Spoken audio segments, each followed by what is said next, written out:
Coucou tout le monde, aujourd'hui on se retrouve pour une nouvelle vidéo. Je suis dans ma cuisine pour une vidéo un peu spéciale avec l'automne qui devient plus frais, l'hiver qui va arriver très vite, parce que c'est pas tout de suite mais ça va arriver très vite. J'ai décidé de faire ma propre crème pour les mains parce que personnellement j'ai les mains très sensibles l'hiver et ça commence déjà. Donc je viens d'en faire une, donc ça ressemble à ça. Et je vais en faire une deuxième du coup pour ma mère parce que comme ça a fonctionné, etc. Elle est intéressée. Donc c'est parti, j'ai tous mes ingrédients ici. Voilà, c'est parti. Alors du coup mes ustensiles étaient déjà sales parce que je les ai utilisés juste avant. Alors d'abord il faut commencer par mettre une cuillère à café de cire d'abeille. Tous les ingrédients vous pouvez les trouver très facilement sur Amazon et pas super cher donc c'est cool. Ensuite, prenez une balance et à ce moment-là, il faut mesurer 25 grammes de beurre de karité. C'était hyper galère parce que le beurre de karité, il collait grave à la cuillère et tout, c'était super énervant. Enfin bref, du coup, je suis enfin arrivée à 25 grammes. Donc ensuite, on met le beurre de karité dans la cire d'abeille et puis on fait fondre le tout au bain-marie. Ensuite, j'en ai mis partout, sinon ça va être drôle. On mélange un petit peu pour aider à la fonte des deux ingrédients ensemble jusqu'à ce que ça ait fondu complètement. On dépose cette petite préparation bien chaude sur un sous-de-plat. Et ensuite, on va venir mettre 25 ml d'huile de macadamia.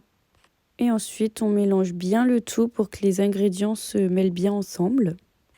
Ensuite, vous allez venir mettre 15 gouttes d'hélicryse. L'hélicryse, c'est fait à base d'immortelle, c'est une plante corse. Ensuite, il y aura 5 gouttes d'huile essentielle d'ylang-ylang.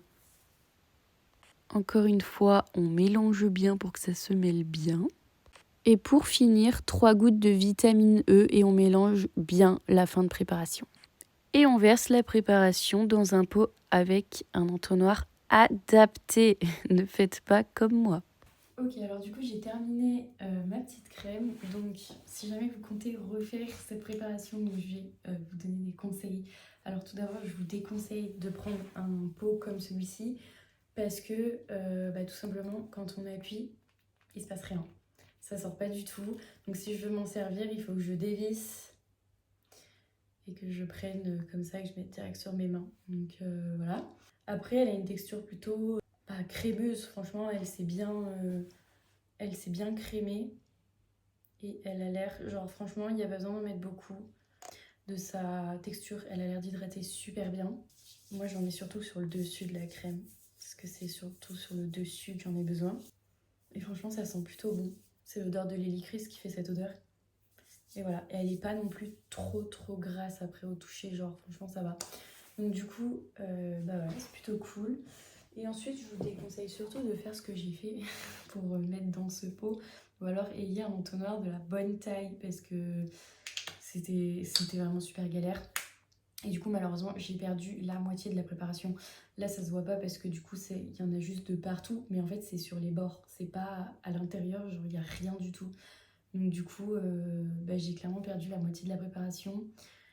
Donc voilà, c'est triste. Voilà, de préférence, il vaut mieux mettre dans un pot comme ça parce que du coup on peut appuyer et ça sort. Donc du coup c'est trop bien. Voilà, elle a l'air d'hydrater super bien, donc je suis contente d'avoir testé cette petite préparation. C'est la fin de cette vidéo. J'essaie de poster une vidéo sur YouTube tous les dimanches et sinon sur TikTok, il y a toujours mon outfit of the day tous les jours.